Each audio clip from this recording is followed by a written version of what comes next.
Hello friends, इस वाले video में शांति गोल्ड के बारे में डिस्कस करेंगे। ये भी एक जो है वो B2B कंपनी है। ये भी कंपनी जो है सेम जो स्काई गोल्ड का काम है वही बिजनेस इनका भी है, क्योंकि ये भी कंपनी जो है वो B2B प्लेटफॉर्म में काम करती है। और ये कंपनी जो है जो B2C जो प्लेयर है, जो बड़े बड़े रिटेलर है, उनको ये भी कंपनी जो है ऑर्नामेंट्स बना के प्रोवाइड करती है, देती है। ठीक है, तो ये भी कंपनी का सेम बिजनेस है। और ये कंपनी देखो तो 20 ईयर से इनका जो है इनका मतलब बिजनेस का लीगेसी है। ठीक है, और कंपनी का देखोगे तो मतलब 400 प्लस इनके जो है वो डिज़ाइन पर मंथ जो है न्यू डिज़ाइन कंपनी जो है वो निकालती है। देन इनका देखोगे तो 2700 kg एनुअल इनका कैपेसिटी है। ठीक है, 2700 kg। देन कंपनी का प्रेजेंस जो है वो पैन इंडिया में प्रेजेंस है। कंपनी मतलब पैन इंडिया के साथ साथ ग्लोबल भी इनका प्रेजेंस है। एक्चुअली पैन इंडिया में देखोगे तो कंपनी का मोटा मोटी 15 स्टेट में कंपनी का प्रेजेंस है, और उसके साथ साथ 2 यूनियन टेरिटरीज़ में कंपनी का प्रेजेंस है। और कंपनी जो है अगर आप ग्लोबल देखोगे तो ग्लोबल कंपनी के 4 इंटरनेशनल मार्केट में कंपनी का प्रेजेंस है। कंपनी जो है वही कंपनी जो है गोल्ड के बैंगल्स हो गया, नेकलेस हो गया, रिंग वगैरह जो होते हैं ना, ये सारा कुछ कंपनी मैन्युफैक्चरिंग करती है और अपने जो B2C प्लेयर है उसको कंपनी सर्व करती है, प्रोवाइड करती है। देन कंपनी का देखोगे तो जैसे मतलब वेडिंग वियर हो गया, मतलब फेस्टिवल हो गया, और उसके साथ साथ जो एवरीडे वियर होता है वो सारा कुछ कंपनी मैन्युफैक्चरिंग करती है। देन कंपनी जो है वो मतलब मास मार्केट और प्रीमियम सेगमेंट दोनों पे कंपनी जो है वो काम करती है। ठीक है, देन कंपनी का देखोगे तो लॉन्ग टर्म रिलेशनशिप है। जो बड़े बड़े क्लाइंट हैं, जो मतलब जो रैशनल हो गया, मतलब नेशनल या रीजनल रिटेलर्स हो गया, उन सब के संग देखोगे तो काफ़ी लॉन्ग स्टैंडिंग रिलेशनशिप है। ठीक है, देन कंपनी का देखोगे तो बहुत सारे बड़े बड़े कंपनी के संग इनका काम होता है, जैसे जॉय लुकास, लुकास, श्री, कप्ट्रू, ललिता, ये सब जो कंपनी है इनके संग कंपनी जो है वो काफ़ी ट्रस्टेड प्लेयर है। ये मतलब इसके संग ही कंपनी, मतलब ये सब एक तरह से समझो तो इनके क्लाइंट है। ठीक है, देन कंपनी का अभी देखो तो 2700 kg पर एनम जो है वो इनका करेंट जो है वो कैपेसिटी है। ठीक है, टोटल मतलब कैपेसिटी मतलब करेंट इंस्टॉल कैपेसिटी, ये अंधेरी का है, मतलब ये ऑलरेडी एग्जिस्टिंग है। 2700 kg पर एनम जो इनका जो है कैपेसिटी वो इनका एग्जिस्टिंग है। लेकिन आप देखोगे अपकमिंग में 2 प्रोजेक्ट है इनके। पहला जयपुर फैसिलिटी है, सॉरी न्यू जयपुर फैसिलिटी, और दूसरा दूसरा जो है वो मुंबई फैसिलिटी है। तो जयपुर में देखोगे तो 1200 kg पर एनम का कैपेसिटी है, और जो मुंबई में है वो 4000 kg पर एनम का कैपेसिटी है।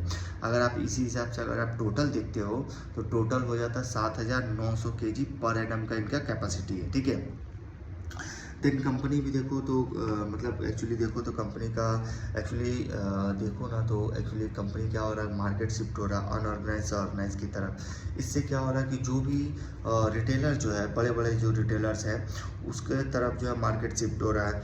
और उस हिसाब से देखो तो इन कंपनियों का जो कैपेसिटी एक्सपांसन हो काफ़ी अच्छे से हो रहा है, क्योंकि कंपनी जो है मतलब देखो तो कंपनी जो है वो मतलब ज़्यादातर मशीन मेड जो ज्वेलरी होता है ना, वो ये कंपनी मैन्युफैक्चरिंग करती है।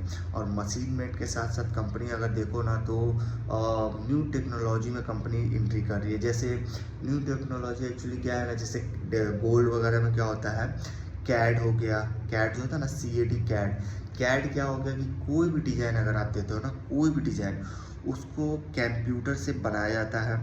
देन कंप्यूटर से बनाने के बाद उसको असल में जो मोम का जैसा होता है ना, उसको डिज़ाइन पूरा बनाया जाता है। और वही जो कैड और कैम जो होता है ना, उसी को बोलते हैं। और इससे क्या होता है, ये बहुत इजी प्रोसेस हो गया, क्योंकि कोई भी डिज़ाइन होता है वो आपको कैड से बन जा रहा है। और कैड से बनने के बाद क्या हो रहा है, वही डिज़ाइन जो है एकदम सेम टू सेम जो भी डिज़ाइन रिटेलर्स देते हैं। अगर मान लो रिटेलर्स को अगर कोई इंडिविजुअल कोई डिज़ाइन होता है तो कैड के ज़रिए जो है ये कंपनी मैन्युफैक्चरिंग कर देती है। ठीक है, और कैड जो है एकदम ईजिली जो है आराम से बन जाता है डिज़ाइन।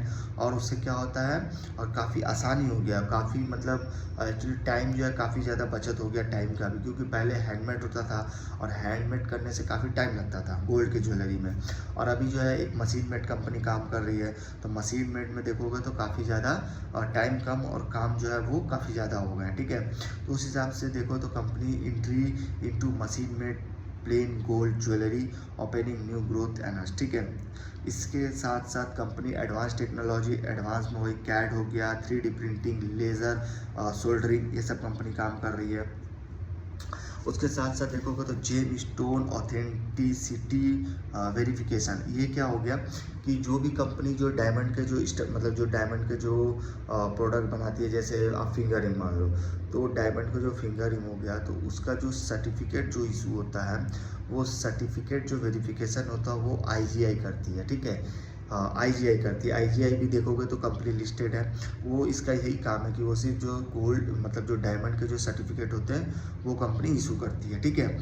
वो उसके साथ साथ कंपनी का स्ट्रेटेजिक देखोगे, ग्रोथ स्ट्रेटेजिक, तो इनका है जैसे कैपेसिटी एक्सपांसन अगर देखोगे तो वही जयपुर में जो अपकमिंग प्रोजेक्ट है, जयपुर में 1200 kg पर एनम का है, मुंबई में 4000 kg पर एनम का है, और इसका पोजीशन एज स्केलेबल मैन्युफैक्चरिंग है, ठीक है।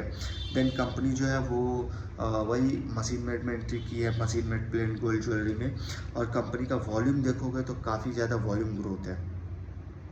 और कंपनी देखोगे तो USA एंड UAE, ठीक है, दोनों जगह जो है कंपनी का मतलब कंपनी एक्चुअली फोकस कर रही है, और focus on high potential USA and UAE, ठीक है। मतलब ग्लोबल मार्केट में भी कंपनी अपना प्रेजेंस जो है वो इंक्रीज़ कर रही है।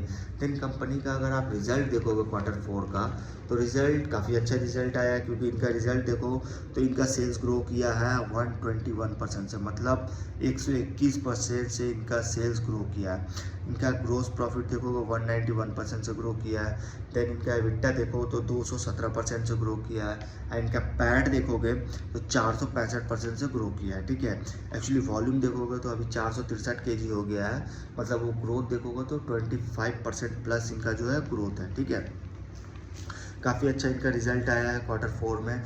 देन इनका अगर आप इंडियन गोल्ड ज्वेलरी मार्केट देखोगे तो अभी इनका जो मतलब जो मार्केट साइज जो था वो आई थिंक 4000 बिलियन का था, जो इन्होंने बताया है कैलेंडर ईयर 2029 तक 7162 बिलियन हो जाएगा। मतलब गोल्ड का भी मार्केट जो है काफ़ी ज़्यादा इंक्रीज़ होने वाला, काफ़ी ज़्यादा इम्प्रूवमेंट होने वाला है। और उसके साथ साथ देखो तो मार्केट ऐसे ही शिफ्ट हो रहा है ऑर्गेनाइज से अनऑर्गेनाइज ऑर्गेनाइज की तरफ शिफ्ट हो रहा है। उस हिसाब से देखो तो मार्केट जो है मोटा मोटी 60% जो है वो शिफ्ट हो चुका है, ठीक है। मतलब शिफ्ट मतलब 60% शिफ्ट हो जाएगा कैलेंडर ईयर 2029 तक। देन इन सब जो ग्रोथ आने वाला है, ग्रोथ के कुछ ड्राइवर्स होते हैं, जैसे मिडिल क्लास का जो मतलब rising middle class income.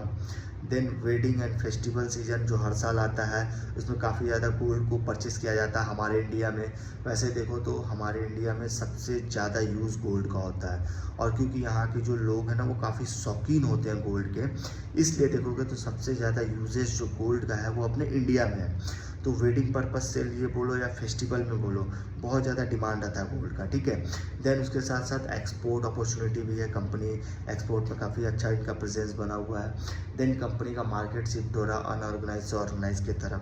Than company के बहुत ज़्यादा मतलब जो जैसे रिटेलर वगैरह के बहुत ज़्यादा स्कीम वगैरह भी होते हैं, वो स्कीम में कंपनी जो है अपने गोल्ड को जो है वो सेल करती है, तो बहुत सारे स्कीम वगैरह भी होते हैं, ठीक है। तो ये सब इनके कुछ ग्रोथ डिमांड ड्राइवर्स है, जिससे और भी कंपनी में ग्रोथ आ सकती है, ठीक है। तो इस वीडियो में यहीं तक रखते हैं। और ये कंपनी देखो तो काफ़ी अच्छा इनका रिजल्ट आया। वैसे पूरे गोल्ड सेक्टर में देखोगे ना तो सभी के रिजल्ट काफ़ी अच्छे आ रहे हैं, ठीक है। इस वीडियो में यहीं तक रखते हैं।